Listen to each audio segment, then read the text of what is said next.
Hello students, welcome to my YouTube channel. Students, हम pericyclic reactions पढ़ रहे थे और पेरिसाइक्लिक रिएक्शंस के हमने 4 वीडियो डिस्कस की है। आज जो है हमारा 5वां लेक्चर और वो ये है कि cyclisation in 4 and pi electron system. 4 and pi electron system को पढ़ने से पहले हम 4 बातों पर गौर करेंगे आज कि 4 एंड पाई इलेक्ट्रॉन सिस्टम होता क्या है, कौन सा ऐसा मॉलिक्यूल है जो 4 एंड पाई इलेक्ट्रॉन सिस्टम को ओबे करता है।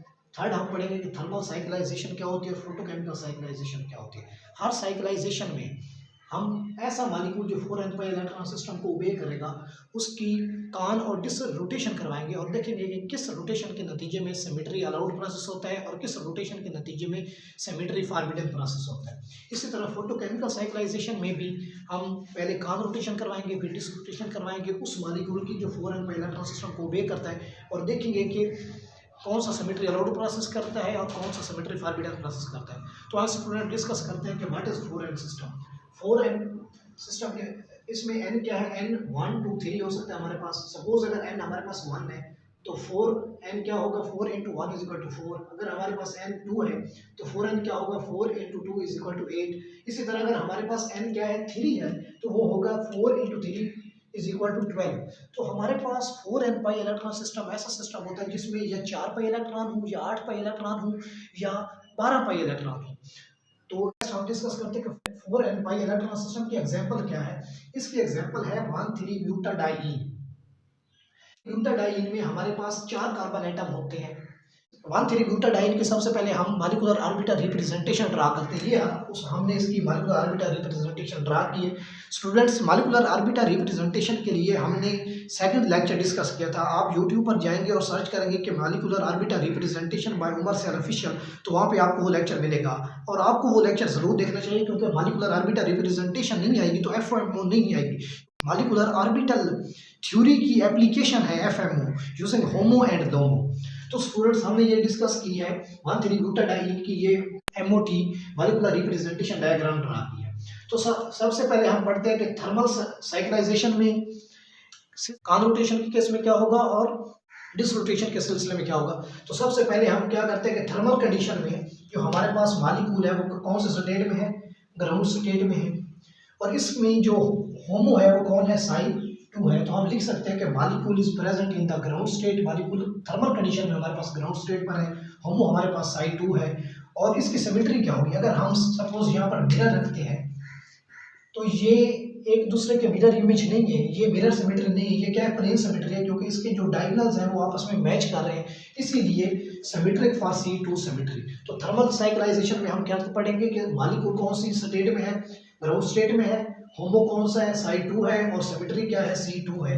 अब हम डिस्कस करते हैं कि 1,3 ब्यूटाडाइईन थर्मल साइक्लाइजेशन के केस में आया कान रोटेशन के जरिए सिमेट्री अलाउड करता है या डिस रोटेशन के जरिए सिमेट्री अलाउड प्रोसेस करता है। ये हमारे पास है 1,3 ब्यूटाडाइईन।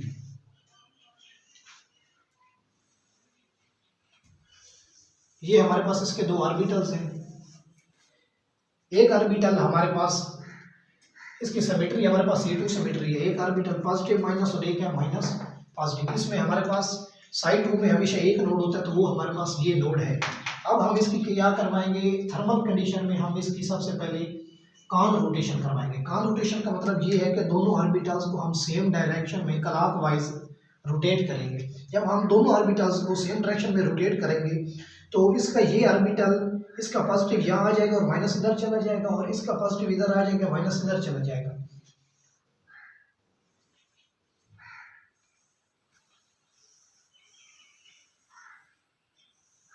तो स्टूडेंट्स, इसका पॉजिटिव, इसका पॉजिटिव, इसका माइनस, इसका माइनस।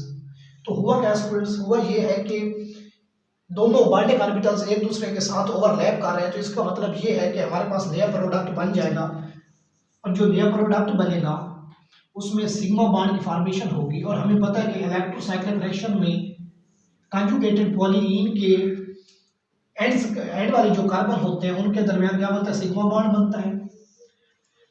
तो ये जो ऑर्बिटल्स हैं ये आपस में ओवरलैप करके एक सिग्मा बॉन्ड बनाएंगे। तो उसमें हुआ क्या है कि इसमें सिमेट्री कंजर्व रहेगी। इसकी सिमेट्री हमारे पास क्या है, C2 सिमेट्री है और इसकी भी सिमेट्री हमारे पास क्या है, C2 सिमेट्री है। इसीलिए क्या होगा कि ये सिमेट्री अलाउड प्रोसेस है, सिमेट्री अलाउड प्रोसेस है। अब हम स्टूडेंट थर्मल साइक्लाइजेशन में 1,3-ब्यूटाडाइईन की डिसरोटेशन करवाते हैं। ये हमारे पास है 1,3-ब्यूटाडाइईन, ये इसका पॉजिटिव है, ये नेगेटिव है, ये नेगेटिव है, ये पॉजिटिव है। जब हम इसकी डिसरोटेशन करवाएंगे, दोनों ऑर्बिटल्स एंटी क्लॉकवाइज डायरेक्शन में मूव करेंगे। जब ये एंटी क्लॉकवाइज डायरेक्शन में मूव करते हैं तो नतीजे में क्या होता है, कुछ इस तरह से एक हमारे पास प्रोडक्ट ऑब्टेन होता है। बेसिकली ये प्रोडक्ट ऑब्टेन नहीं होता है क्योंकि इसमें सिमेट्री चेंज हो गई है, क्योंकि इधर हमारे पास C2 सिमेट्री थी, लेकिन यहाँ पे हमारे पास कौन सी सिमेट्री आ रही है, मिरर सिमेट्री आ रही है। तो इसके नतीजे में क्या होगा कि ये सिमेट्री फॉरबिडन प्रोसेस है।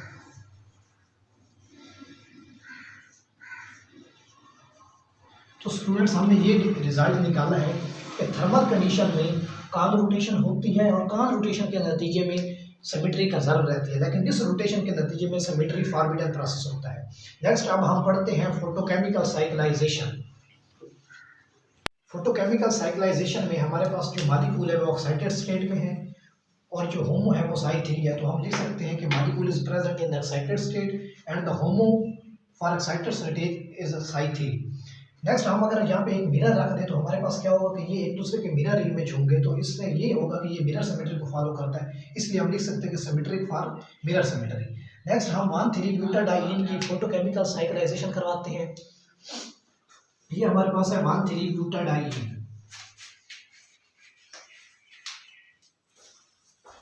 इसके पास हमारे पास मिरर सिमेट्री, इसलिए पॉजिटिव माइनस, और इसमें हमारे पास दो नोड हैं। जब हम इसकी फोटोकेमिकल कंडीशन में कॉन रोटेशन करवाते हैं तो दोनों ऑर्बिटल्स सेम डायरेक्शन में मूव करते हैं।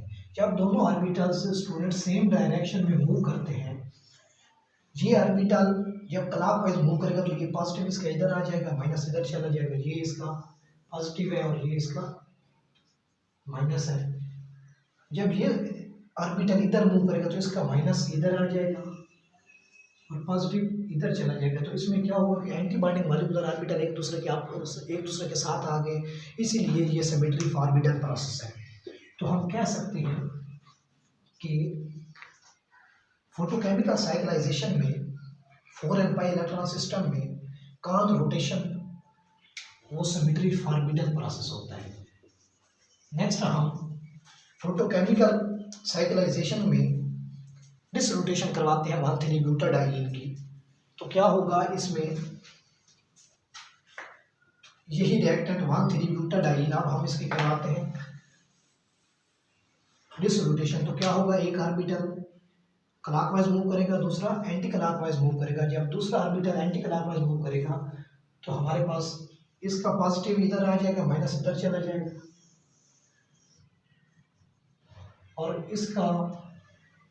इसको जब हम एंटी क्लॉकवाइज रोटेट कराते हैं तो इसका पॉजिटिव इधर आ जाता है और माइनस इधर चला जाता है, जिसके नतीजे में क्या होगा, बॉन्डिंग मॉलिक्यूलर ऑर्बिटल्स एक दूसरे के साथ आए हैं, इसलिए हम लिख सकते हैं कि ये सिमेट्री आउट प्रोसेस है। और इसके नतीजे में जो हमारे पास प्रोडक्ट बनेगा वो कुछ इस तरह से होगा। ये जो पाई ऑर्बिटल्स है ये आपस में मिलकर सिग्मा बॉन्ड बना लेते हैं। तो ये हमारे पास एक इलेक्ट्रोसाइक्लिक रिएक्शन है। इलेक्ट्रोसाइक्लिक रिएक्शन में क्या होता है कि कॉन्जुगेटेड पॉलीईन के जो एंड्स वाले कार्बन होते हैं उनके दरमियान एक सिग्मा बॉन्ड बन जाता है। नेक्स्ट स्टूडेंट हम डिस्कस करते हैं stereochemistry of cyclization in 4n pi electron system. तो student stereochemistry of 4n pi electron system में हम डिस्कस करेंगे कि जो प्रोडक्ट बन रहा है वो आया थर्मल कंडीशन में सिस बनेगा या ट्रांस बनेगा, या फोटोकेमिकल कंडीशन में सिस बनेगा या ट्रांस बनेगा। तो इसके लिए हम एक एग्जांपल लेते हैं 2,4-हेक्साडाइईन की। ये हमारे पास है 2,4-हेक्साडाइईन, क्योंकि दूसरे और चौथे कार्बन पर डबल बॉन्ड, इसलिए हम इसको लिखते हैं 2,4-हेक्साडाइईन। तो स्टूडेंट हम इसको कुछ यूं ड्रा करेंगे। थर्मल कंडीशन में हमारे पास है हेक्साडाइईन, ये इसका एक ऑर्बिटल है और ये इसका एक ऑर्बिटल है। यहाँ पर CH3, यहाँ पर H, यहाँ पर CH3 और यहाँ पर क्या है, H है हमारे पास। इसमें क्या होगा, इसमें हमें पता है थर्मल कंडीशन में कान रोटेशन होती है, और कान रोटेशन के नतीजे में हमारे पास कौन सी सिमेट्री होती है, C2 सिमेट्री होती है। जब हम इसकी कान रोटेशन करवाएंगे तो ये क्लॉकवाइज मूव करेगा और ये भी क्या करेगा, क्लॉकवाइज मूव करेगा। इनकी क्लॉकवाइज मूवमेंट के नतीजे में जो हमारे पास प्रोडक्ट बनेगा, जब ये ऑर्बिटल इधर मूव करते हैं, इसका पॉजिटिव इधर आ जाता है, नेगेटिव इधर चला जाता है। जब ये ऑर्बिटल क्लॉकवाइज मूव करता है तो इसका पॉजिटिव इधर आ जाता है और नेगेटिव इधर चला जाता है। और यहाँ पर ये जो जब ये इधर नीचे मूव करता है तो इसका CH3 ऊपर चला जाता है, H नीचे आ जाता है। तो हम यहाँ पर लिख सकते हैं CH3H, हम यहाँ पर भी लिख सकते हैं। जब हम इसको इधर क्लॉकवाइज मूव करते हैं तो इसका H ऊपर चला जाता है, CH3 नीचे आ जाता है। तो स्टूडेंट, जब हमारे पास similar groups opposite side of a double bond पर लाई कर रहे हो तो क्या बनता है हमारे पास, जो हमारे पास सिमेट्री होती है उसको हम बोल सकते हैं ट्रांस सिमेट्री। तो हमने क्या पढ़ा है कि थर्मल स्टेट में हमारे पास कान रोटेशन होती है, और कान रोटेशन के नतीजे में कौन सी सिमेट्री बनती है, ट्रांस प्रोडक्ट हमारे पास बनता है। नेक्स्ट हम स्टूडेंट डिस्कस करते हैं कि फोटोकेमिकल कंडीशन में हमारे पास कौन सा प्रोडक्ट बनेगा। तो स्टूडेंट, ये हमारे पास है 2,4-हेक्साडाइईन,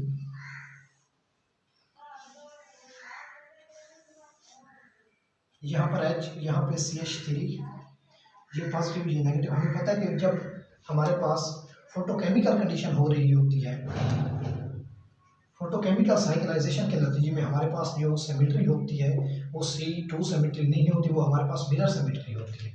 तो मिरर सिमेट्री के नतीजे में जब हम इसकी फोटोकेमिकल साइक्लाइजेशन में डिसरोटेशन के नतीजे में सिमेट्री अलाउड प्रोसेस होता है। जब हम इसकी डिसरोटेशन करवाते हैं, इसको क्लॉकवाइज मूव करते हैं, इस ऑर्बिटल को एंटी क्लॉकवाइज मूव करते हैं, तो हमारे पास जो प्रोडक्ट बनता है वो कुछ इस तरह से बनता है।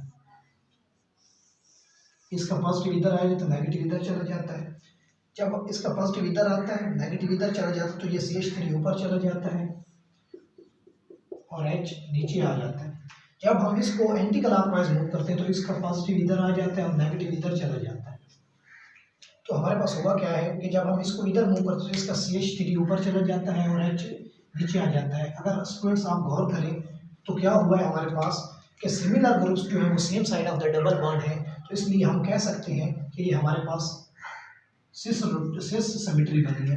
तो स्टूडेंट्स, आज के लेक्चर में हमने डिस्कस किया है 4n-pi electron system. 4n-pi electron system को हमने 4 कैटेगरीज में डिवाइड करके पढ़ा है। सबसे पहले 4n सिस्टम क्या होता है, उसके बाद हमने पढ़ा कि कौन सा मॉलिक्यूल 4n-pi इलेक्ट्रॉन सिस्टम को ओबे करता है। थर्ड हमने पढ़ा कि थर्मल साइक्लाइजेशन में कौन सी रोटेशन होती है, फोटोकेमिकल साइक्लाइजेशन में कौन सी रोटेशन सिमेट्री अलाउड प्रोसेस करती है।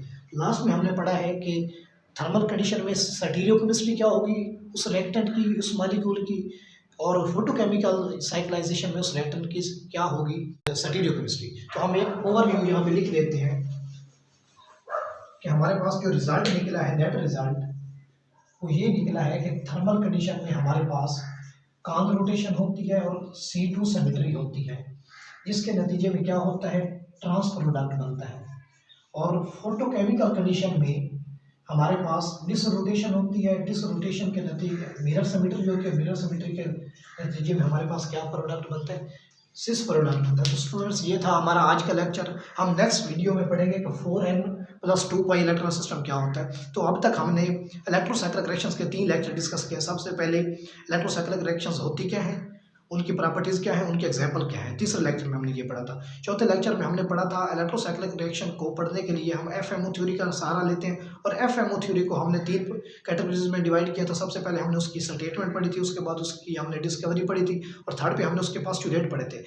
अब जो 5th लेक्चर था, इसमें हमने पढ़ा है, यह इलेक्ट्रोसाइक्लिक रिएक्शन का तीसरा लेक्चर है, FMO का दूसरा लेक्चर है, और पेरिसाइक्लिक रिएक्शंस का ये 5वां लेक्चर है। इसमें हमने ये पढ़ा है 4n-pi इलेक्ट्रॉन सिस्टम। अब नेक्स्ट हम पढ़ेंगे 4n+2 pi electron system. Thanks for watching my video.